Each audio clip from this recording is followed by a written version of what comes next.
Hello, I'm Kettlepip, and welcome to another dungeon thing in Final Fantasy XIV.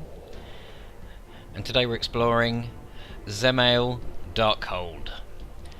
Or at least I'm presuming that's how you pronounce it, seeing as it's spelt funny like. So Dzemael is a level 44 dungeon. You don't get told to come here as part of your main quest line, so it's kind of an optional instance, but it's one of several that you'll probably end up going to in your 40s, as you do get sent here by your grand company at level 44, and you'll need to run it before they'll promote you and give you access to buy loads of the level 50 weapons and gear and bits and bobs.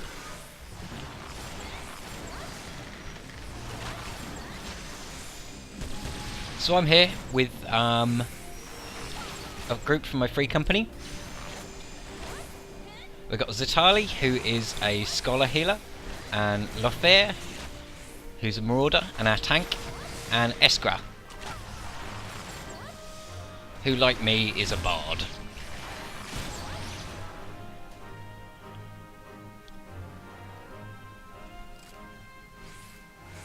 Now, I've heard quite a few people and seen quite a few people chatting about how this can be one of the tricky instances,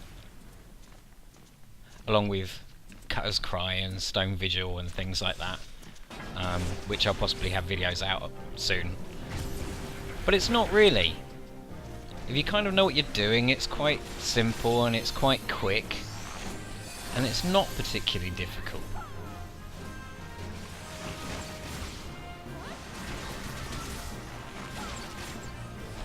So as you make your way through the dungeon, on your way to the first boss, you will come across these big crystals with blue patches on the floor. And the blue patches make you immune to the drive-bys that the first boss will keep doing all the way to him. So what he'll do is he'll fly over your head and he'll drop a big AoE. And if you're stood next to these crystals, like I'm not at the moment, you'll be immune to it.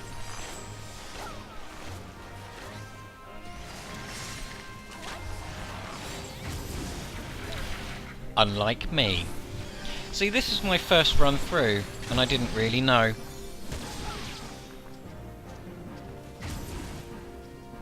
And I've been sitting on this recording for a week or so. For a couple of reasons. One, because I wanted to get to level 50, and editing these things takes an absolute age, and I'm spending most of my time doing it. You wouldn't think they do, but they do. And secondly, I die. And then I was thinking about it and thought, well, the way that I die actually shows the mechanics of the boss that I die on quite well. So I thought, balls to it, I'll edit this down and put it out, and hopefully it'll help someone. So as you're going around the dungeon, rather than finding keys everywhere, like you do in most of them so far, you'll find these blue rings. And if you stand in the blue rings, it will start a countdown timer, which isn't very long.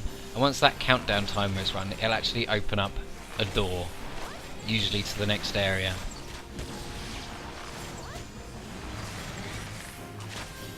And later on in the dungeon, you'll find that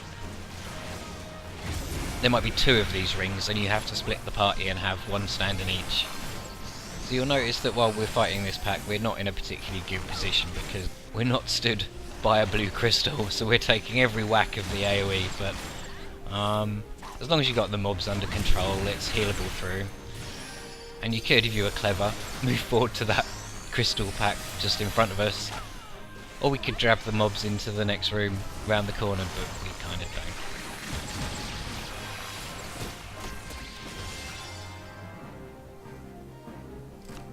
So that particular blue ring opened up this treasure room, and we get access to a chest.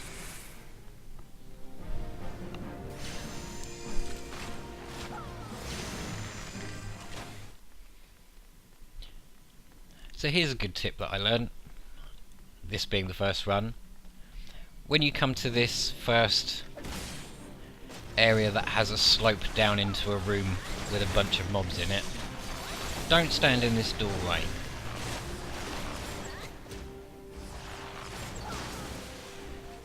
Because the boss will path right back to here and just keep AoEing on this doorway. So what you want to do is go and stand on the other side of the mob.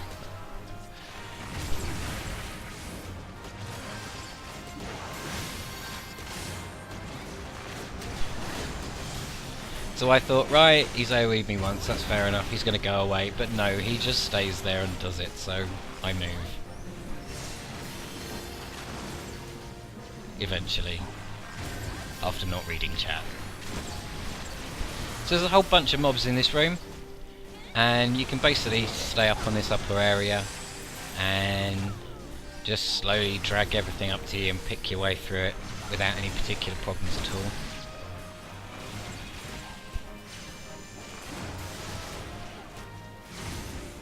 So, after you've killed, or as you're killing, the last pack in the room, just have someone go and stand in the blue Magitech door lock thing, and that opens up the Grand Hall and the first boss. So, the first boss is the big eyeball dude that's been following you around and trying to bomb you throughout you've been in the dungeon. And on your way here, you've kind of learnt how to do the fight already. He will be invulnerable to your attacks unless he is standing on these purple patches near the crystals. And likewise, you are invulnerable to his AoE while you're there as well.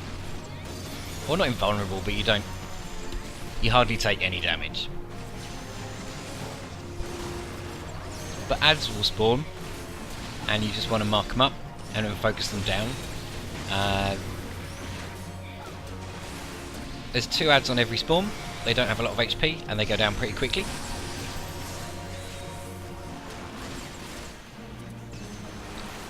Now after you've been stood at each crystal for about a minute, you'll get a message on the screen saying the crystal starts to dim. That means the effect of the crystal is going to disappear soon. So once that happens, you just need to make your way over to the next crystal. And as you're going, usually that's the point when the second set of ads will spawn, so you can start killing those on your way over. But there's no point in carrying on trying to shoot the boss because he's immune until you get him there.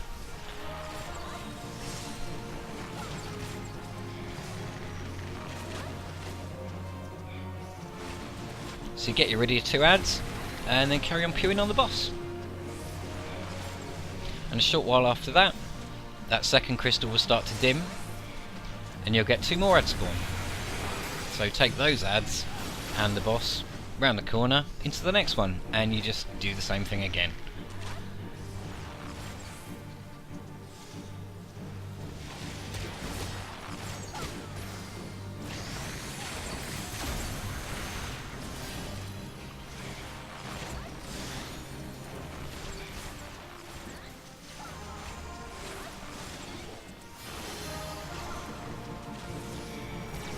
So by the time you get your 4th pair of ads spawn, the boss should have very little health left. So if you're quick enough, you might be able to kill him on that 3rd spawn. We're pretty close, but not quite there. So we go over to the 4th crystal patch.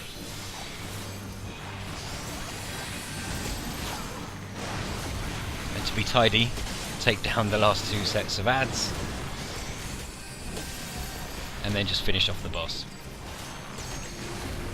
As you can see here, we kind of bodged that up a little bit because the boss wasn't quite in the purple and he was still immune to all of our attacks, so we kind of had to wait for him to get dragged in. But still, Pretty easy. And after the boss is dead and you've got your loot, you just make your way over to the Magitech transporter, click on it, and get teleported to the next area.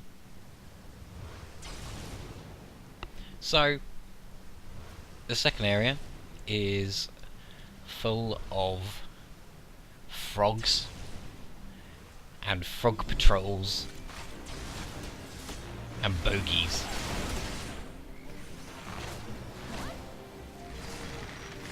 And this is one of those places where your tank can either have a really easy time or have a really bad time, and it's up to him or her. And they can either just steam into each of the packs and fight them where they are, and you'll generally have another frog ad or two, which can make things a bit tricky, particularly if you're in a pickup group. Or you can just pull everything back to this area here where you've got plenty of room and you're not going to get ads.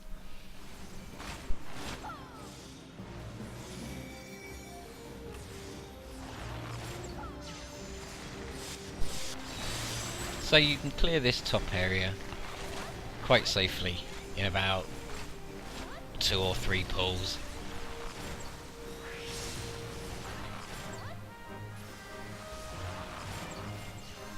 And then you can make your way down the slope, clearing out any of the last toads you've got left.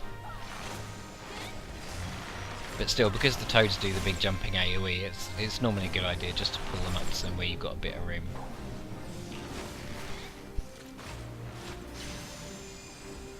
So once you get to the bottom of the slope, you've got a couple of these Alpgrot Orobon things to kill.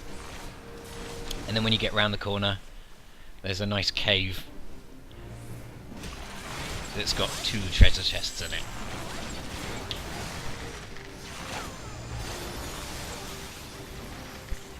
So once you've looted the chests, you go back up the ramp the way you came down, and you go through a tunnel on the next level up. So it's probably worth mentioning at this point that from here on in, the dungeon has got these yellow crystal formations. They're not a big problem, but once in a while they'll put a targeting circle around themselves, then after a few seconds they explode, and if you get caught in that fighting a bunch of mobs it can be a bit painful, but if you move out of it it's no problem. So you make your way through a windy straight tunnel filled with a few drakes and dogs and the exploding crystals, and eventually come to the feasting halls and the second boss.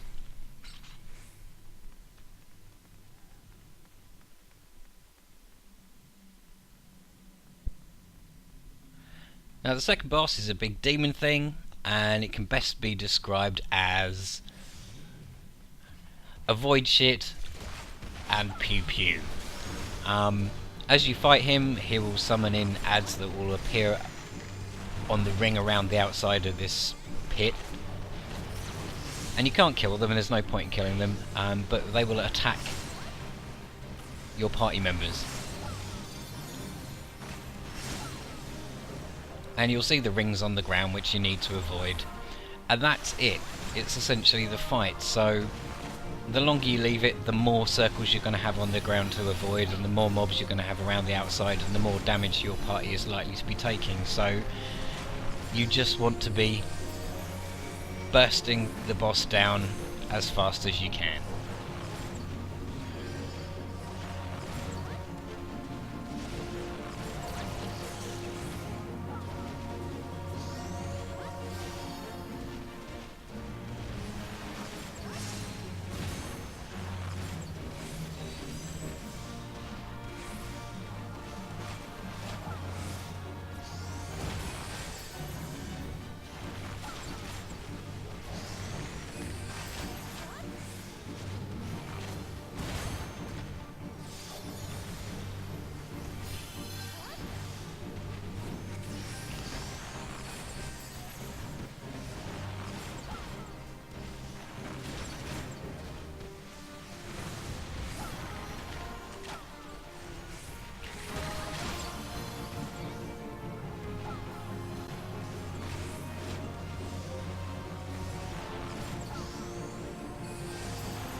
So there you go, pretty simple.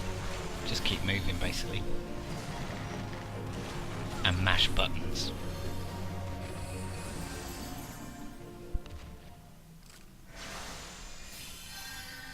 So once he's dead, use the transporter and it takes you through to the last area of the dungeon.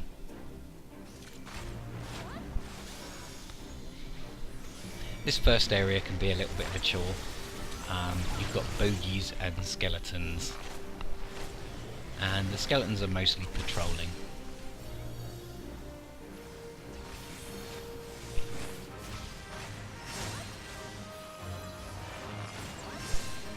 But if you're careful enough, you can pull things in small packs and not get ads. So you'll notice, as you finish killing your skeletons and your bogies and your drake, is that they've cunningly put the Magitech door lock things here, right under the yellow crystals. And you're going to have party members stand in them until the doors are locked, and there are 2 of them. So what you generally want to do is either have a healer stand in one and heal themselves, or you can just plonk a tank in there and they can suck it up and take a bit of healing. And with both of the locks used, you can carry on down the long windy corridor. And you've got a few packs of drakes and dogs and things to go until you get to the last boss, who's not too far down the corridor. But what you need to be careful of is that there are a pack of patrolling skeletons also down that corridor. So you can either blow some cooldowns and just fight everything as once, which is what we seem to be doing, or you can pull those initial drakes out into the hall where you have the locks.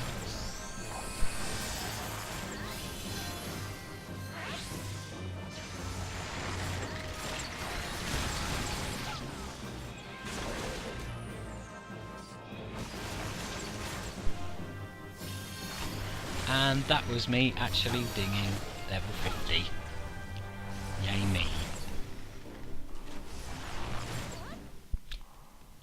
So with that corridor clear, you get to the last boss and a cutscene.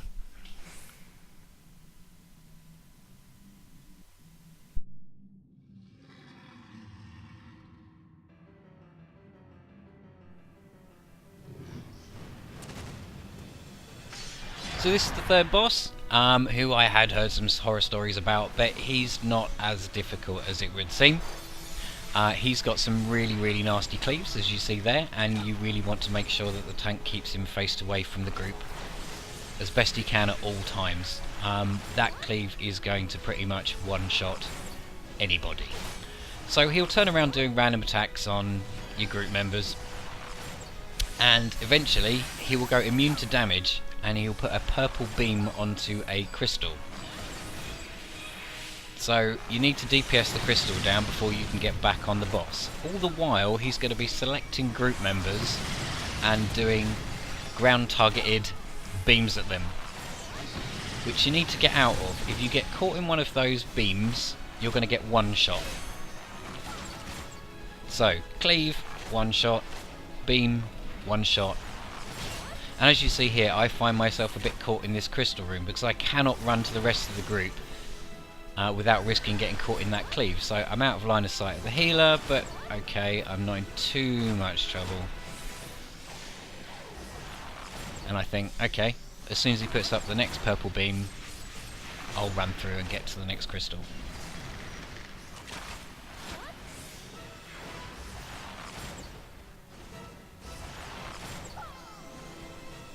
So off he pops, and I take the opportunity to make a run for it.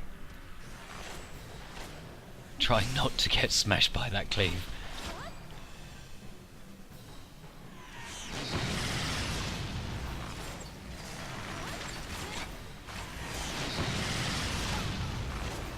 So there we go. taking down the second crystal. Everyone's still alive, but my doom is impending.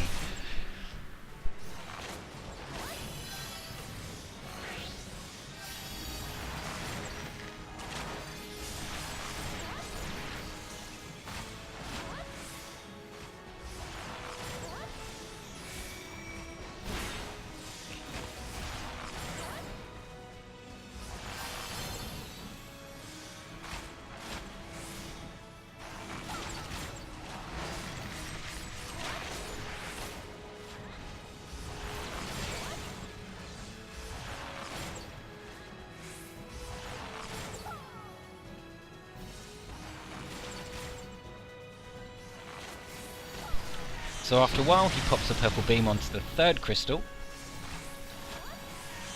and you want to go over and nuke that down as fast as you can, all the while avoiding the beams and avoiding the cleaves. Now he starts spawning black purpley blobs or void zones on the ground. So I end up a bit stuck at this point. I know that I've got black blobs to my left, I've got a black blob behind me, I haven't really got much move to the right, and I think, I really hope he doesn't drop a black blob under my feet and catch me with a beam at the same time. And then... yeah. My only choice is to run through the boss, and I think I'd take a cleave and one of his random targeted shots at the same time and die.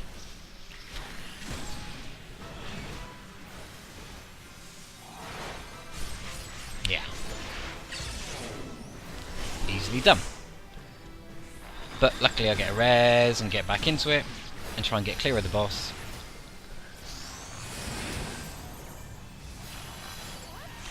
And once you're at this stage, it's just nuke him down as fast as you can.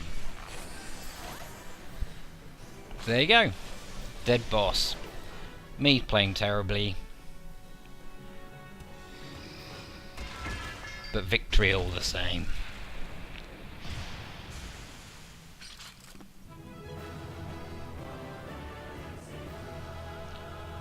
So there you go. Dzemael Darkhold. I hope this was useful or interesting. Thank you very much for watching, and I'll see you next time.